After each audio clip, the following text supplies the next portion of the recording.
कायद जमीयत उलमा इस्लाम मौलाना फजल रहमान ने कहा है कि कारकुन हर दरवाजे पर जाएं और इस्लाम के लिए वोट मांगें। लकी मुरव्वत में वर्कर्स कन्वेंशन से खिताब करते हुए सरबराह JUI ने कहा कि आज यहूदियों के मजालिम पर पूरी दुनिया खामोश है।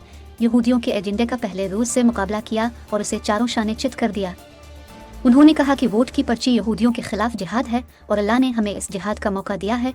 मौलाना फजल रहमान का कहना था कि अफगानिस्तान के दरमियान तलखियों के खात्मे के लिए हम मैदान में उतरे हैं। तमाम अफगान हुकूमतें हिंदुस्तान दोस्त रही हैं, अब मौजूदा हुकूमत पाकिस्तान दोस्त रहेगी। सरबराह JUI का कहना था कि अल्लाह ने हमें यह तौफीक दी कि क़ुतर में हमास की क़ियादत से मिले और फ़लस्तीनी भाइयों के साथ खड़े हो गए।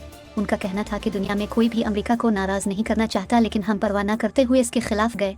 अगर आलमी सतह पर भी अमेरिका और यूरोपीय ममालिक के खिलाफ किसी ने आवाज़ बुलंद की है तो सिर्फ हम हैं। मौलाना फजल रहमान का कहना था कि हमारे इलाके बहुत पसमानदा हैं।